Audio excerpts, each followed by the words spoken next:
I've been talking to myself. Let me know if you can hear me. Say yes. Yes. My microphone was off. Oh my goodness. Oh. I'm learning. I was teaching a class last night and I said to the students who had to give a presentation, I said, you don't have to be great to get started, but you have to get started to be great. So I'm not this, but I'm willing to learn. Okay. So that's how life is. You're going to make some mistakes, and that's a part of the process. But my son, he called John Leslie and told me to look at some things, and I found, I said, well, here's a red light I hadn't seen before, and that meant that the microphone was off. Somebody had turned it off. All right, I'm back now. It's a pleasure to be with you. I have a message for you entitled "Do Your Best." I want you to let people know. Thank you. You like, somebody said they like my hairstyle. Looking sharp, sir. Thank you, Noah. Y'all told me y'all like my flat top. Now you say, you're like, hello, Christina. No, consonant. What's that consonant? I don't have my glasses on. Leave it alone, Dad. Okay. That's what John Leslie would say. Oh boy. So at any rate, I'm back. So I want you to South Africa in the house. And today I'm going to talk about do your best. Do your best. And people who you know who are good people to be around, good energy to be around. This is an incredible time. This is a golden age for us right now. That's right. And I wanted to warn you or alert you, and you know this already. Good times never last. You know, Robert Schuller said, tough times never last, but tough people do. Tough times never last, and good times never last. I mean, they all have an expiration date. And so therefore you want to maximize this time where we are. And the best thing to do is do your best. Cicely Tyson, she came to my training in 1993. And somebody said, Cicely Tyson is in the seminar. I said, no, she's not. Yes, she's in the room. I said, no. And sure enough, she was there. Her nickname, we call her Aunt Boo Boo. And I said, whoa, I'm so glad you're here. I said, what made you come? She said, I like the way you speak, and I'm going to be speaking more, and I want to learn how to present. And I want to talk to you about doing your best with your life and giving everything you do your all. And she really immersed herself in that training. She didn't come in and acting like a prima donna. She studied, she worked, she spoke before the class, and she did an interview with Gail King. And what struck me about the interview at the end, Gail King asked her, what would you want people to say when you go? What would you want them to say about you? And without hesitating, she said, I did my best. And I started thinking, have I done my best? Will people say that he did his best, that he made a difference? I have my children here, they're speakers and trainers and authors. They have their own independent businesses, their own voice. They're not trying to fit into my shoes. They have their own shoes, and they run me and the organization. I've fired them and they've fired me as family. But it just kept working in my mind. Did you do your best with what I gave you? That's what I think that's an answer that we will have to answer on the other side. Did we do our best? Did we die a life with no regrets, or a life full of talents, abilities, and skills and dreams that we never reach for, that we never use? And I'm encouraging you. That was jarring to me, that question by Gail. when Cicely said, I did my best, and my goal is to finish strong, because I feel even at 75, February 17th, I'll be 76. I still believe I got some more in me, and I'm not going to take it to the grave. And that's why I was in here fumbling around trying to figure this thing out with nobody here. I said, I'm going to do something today. I'm going on today with or without anybody in here. And fortunately, John Leslie, my son, he called me and gave me some guidance on how to do it. And here's something else. Ask for help. I called him. I said, look, something's up. I used to can do this, but something has changed and I don't know what to do right now. And he said, put the phone near the computer so I can see it. And he walked me through it. I believe ask for help, not because you're weak, but because you want to remain strong. And ask for help and don't stop until you get it. And there's a level of intensity that you can hear in my voice, because I know the journey that has brought me here is longer than the journey that I have left. And so therefore I'm moving with a sense of urgency. We don't know how much time we have left, but what we want to do is maximize. We were all tensed and working hard and going all in to elect 2 senators from Georgia. And because of God's grace and mercy and Stacey Adams and our angels, it happened. And so that when you look at yourself, look at your goals, look at your dreams, this is a time to turn it up.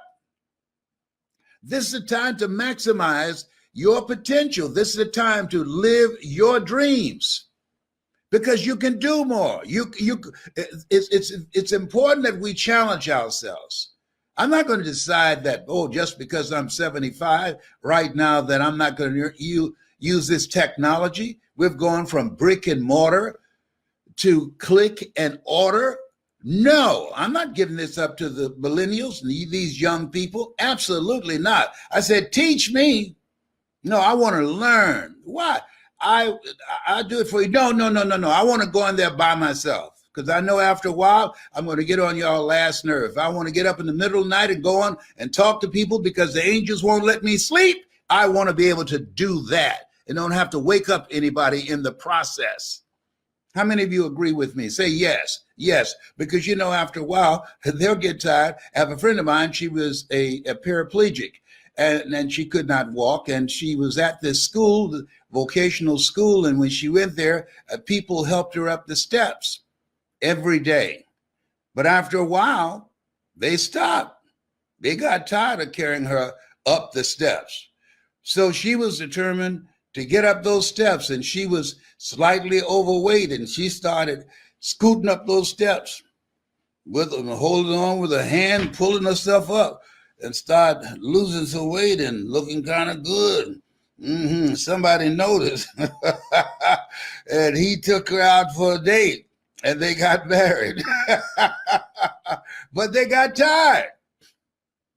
And I know they get tired of me because I'm challenging. But here's what I'm saying. I think we should experiment with life. We should experiment and find out what else is in there. I'm reminded of a jazz artist. He was known for playing the piano and gifted and known for that and booked for that. And he was playing in a bar one night. I told this story before. And the bartender was called by one of the patrons and said, would you have the pianist to sing a song for me? I'm going through a tough time right now. Would you have him sing something for me? And so he went over, the bartender, to the pianist that he'd hired and said, we have a patron here that'd like for you to sing something, play and sing. And he said, I don't sing. You hired me to play the piano. That's what I'm doing. I don't sing. And so the bartender went back and told the patron, hey, listen, he doesn't sing. He said, and so the patron said, look, it don't have to be anything great. I'm not looking for no great voice or nothing. I'm just going through some stuff and I want to hear a song, anything, Jangle Bell, anything. So he went back over and said, the guy said, you could just sing anything. He said, he's not looking for voice quality and all that kind of stuff.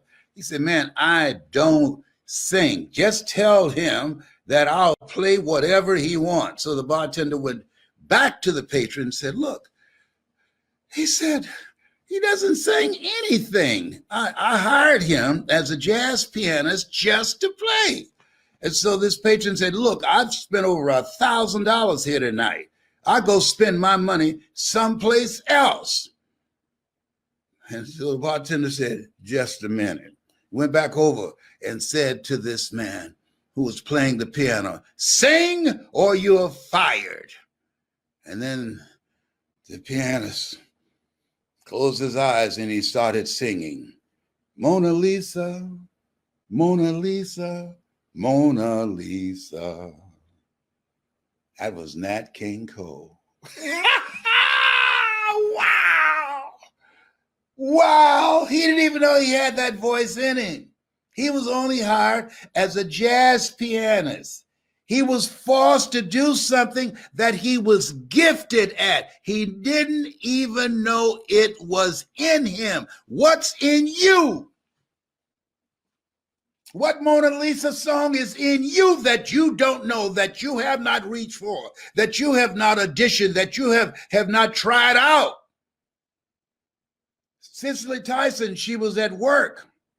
And she was at a desk and they were celebrating a person who had been working for the company for over 30 years. I asked her, how did you get into acting? And she said, they gave her a gold watch after 30 years, this friend of hers. And she said, I'm not going to be working here for 30 years to get a gold watch. She got her things out of her desk. She slammed the drawer and picked up her purse and quit. And when she left, she was walking down the street and saw a sign. They were looking for somebody to audition for a play. And she went and auditioned. And the rest is history. She decided to try something else, to do something else with her life.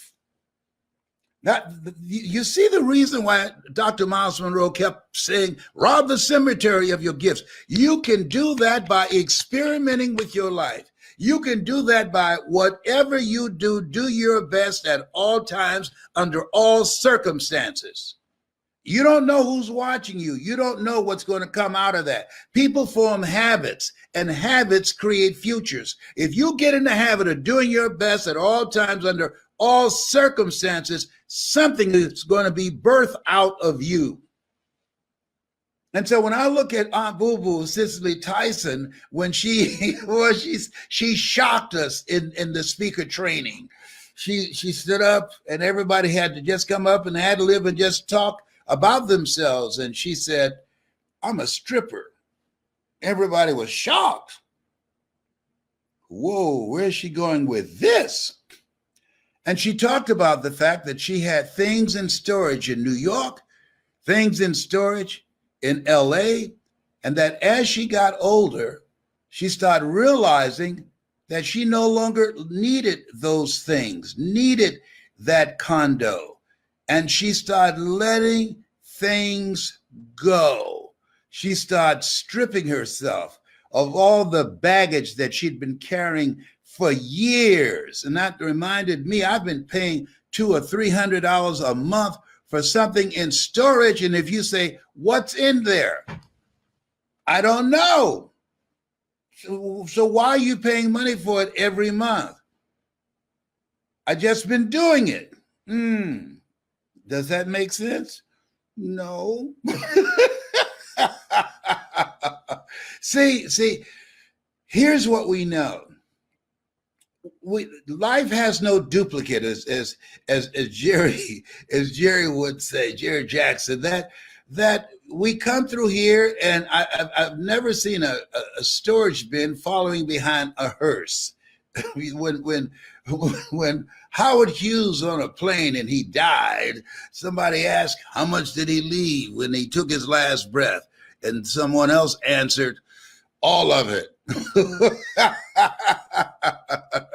And so I started stripping. I started letting stuff go. Clothes that look good, I can't even get in them. Can't even get my arm in them anymore.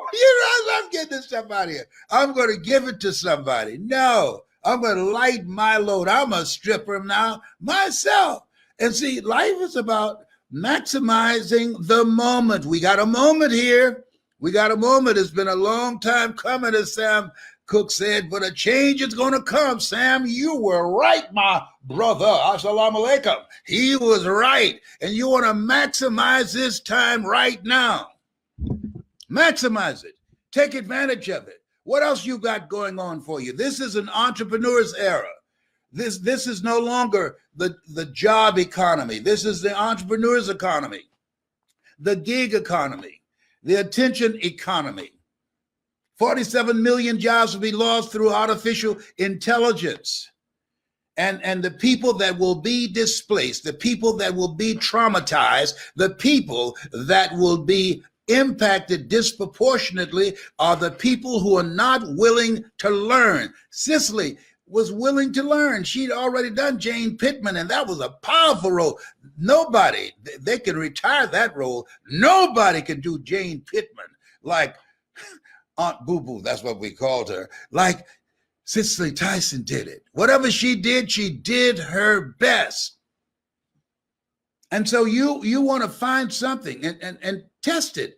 Do various things, and you'll be surprised of what comes up for you. You'll be surprised. Some talents lying dormant in you, waiting for you to notice them. You have something special.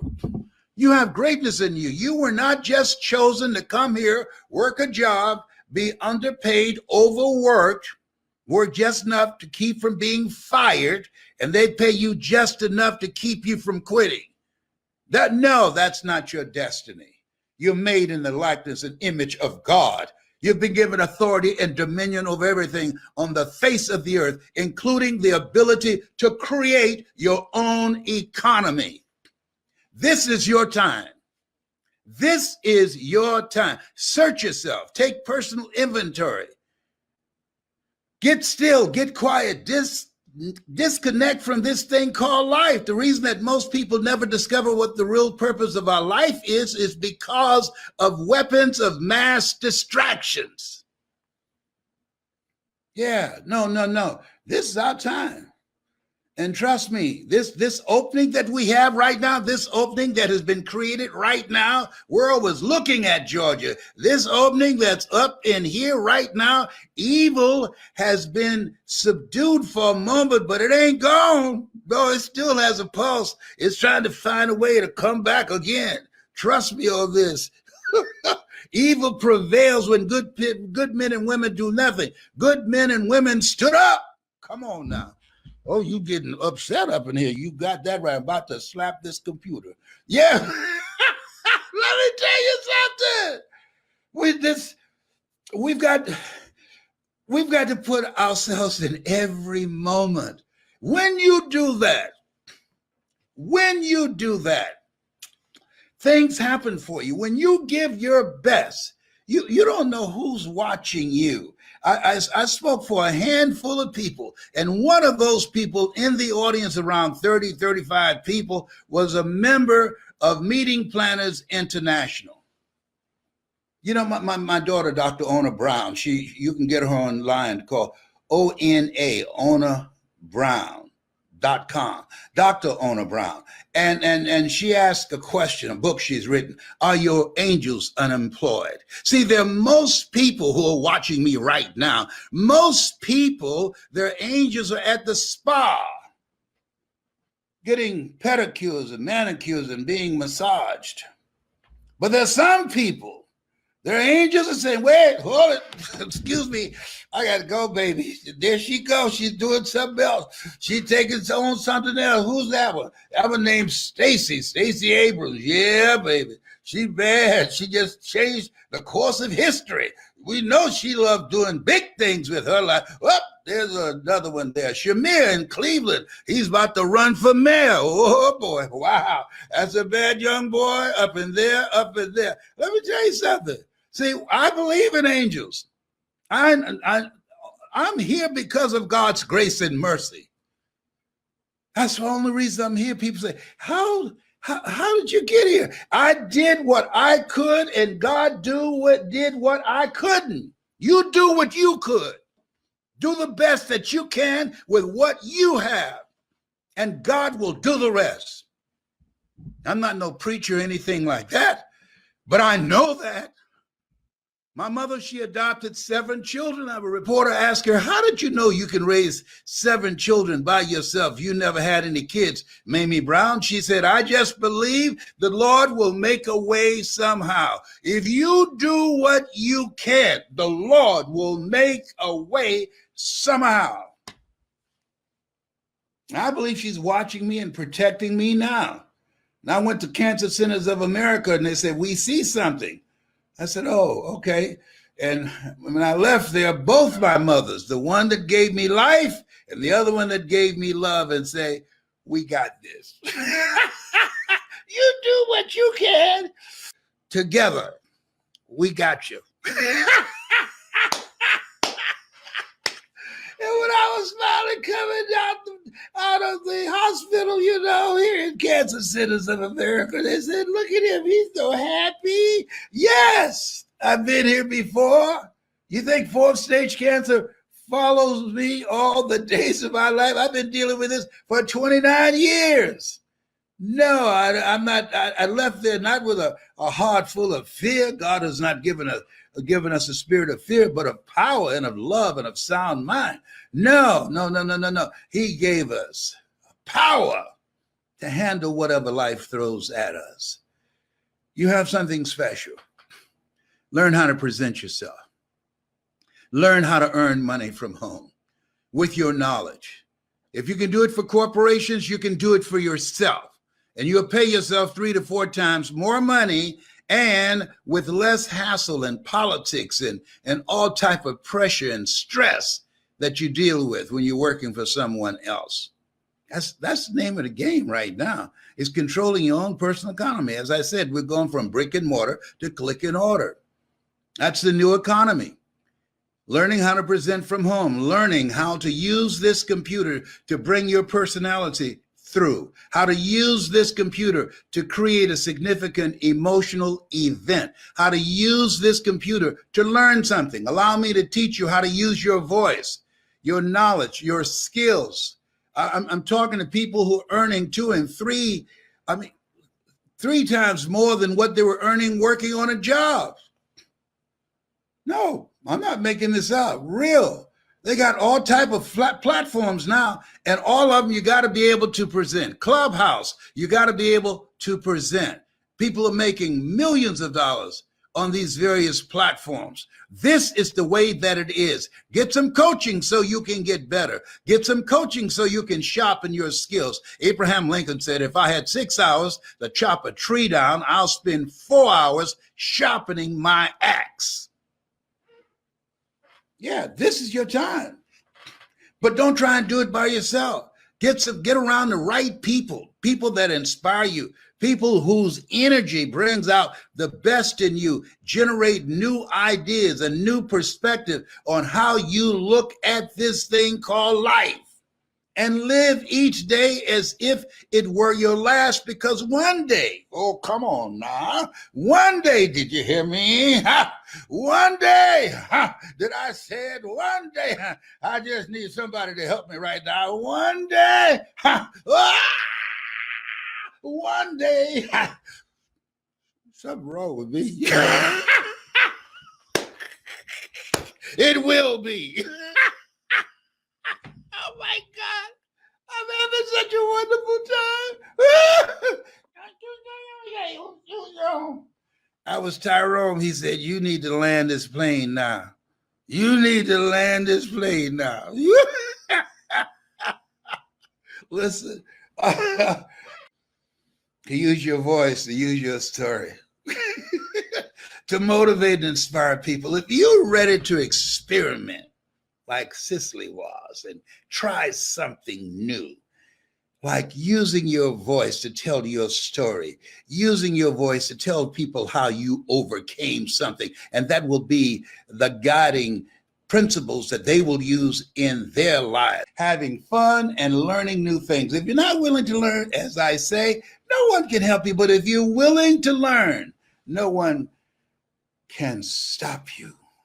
Because I'm doing what I love to do. I love helping people because somebody helped me. Somebody looked at me when I was struggling to believe in myself. Young man, why won't you do what I'm asking you to do? I can't, sir. He's DT. What's DT? He's a twin. His brother Wesley is smart. He's Leslie. He's the dumb twin. I am, sir. Don't you ever say that again. Someone's opinion of you does not have to become your reality. When I was looking at him in his eyes, I had no idea I was looking at my destiny. I had no idea that my voice one day would be the voice that will inspire people, that will bring people out of a dark place. My voice will be a voice that somebody one day will say to me, you know, I was going through a tough time and I heard your voice and you saved my life. My voice will help people like he helped me. I had no idea I was in my destiny. Some of you are looking at me right now. You can feel me in your heart. You're listening because what's in me is in you. We're cut from the same cloth. We're branches of the same tree. You know it? My Angela is right. There's nothing as painful as an untold story buried in your soul. You got something special. You've got greatness in you. And don't downplay that. Use it up. Use it up. Yes, you came here to do the greater work. Use it up. And don't try and convince other people to go with you. It was something that Dr. Howard Thurman said, who wrote The Centering Moment. He said, the primary question that one must ask oneself in life. Number one, where am I going? Number two, who's going with me? And he said, and if you ever ask those questions in the wrong order, you'll be in serious trouble. Did you hear that? Do you understand that? You don't need anybody's approval. Approve yourself. Bet on you. Invest in you. That's what I did. And I wanted to learn from somebody. I wanted to shorten the learning curve. I don't like to be at the back of the line. I'll teach you how to get to the front of the line. And the people that I endorse, the people that I support, the people that I train, I train them how to dominate. I didn't want to be a speaker. I wanted to be the speaker. When they say Les Brown, Mamie's boy, that's who you talking about. Les Brown, Mamie Brown's boy, right? Oh, he gonna get the butter from the duck. Oh, he can bring it, baby. But he's 76 now. Yeah, that's okay. He'll be 76 February 17th, but he can still bring it. He's still got the fire in the belly. You got that right. Well, you got 10 children and 15 grandchildren and 4 great-grandsons. Yeah. Oh. Cicely Tyson, Gail King asked, what do you want people to remember about you, Cicely? And she said, I did my best. I did my best. And I think all of us who've had the honor to see her, we knew whatever she did her best. Some roles that she did, particularly Jane Pittman, they need to retire that. I remember, and I'll close out on this. She did something before the class. She said some children were coming and they were at this daycare and the person who was over these kids looking at them and asked, are you the one? Are you the one? We need a leader. We need a leader that will liberate us. We need a leader that will speak and help us to usher in a brand new day. Are you the one there? Come. Are you the one? No. What about you? Are you the one? Are you the one? No, and then one was standing over there not saying anything. Are you the one? You said, yes, ma'am. Everybody in the class broke down and started crying. And she looked at everybody in the class and said, you are the ones who will speak and bring in a brand new day.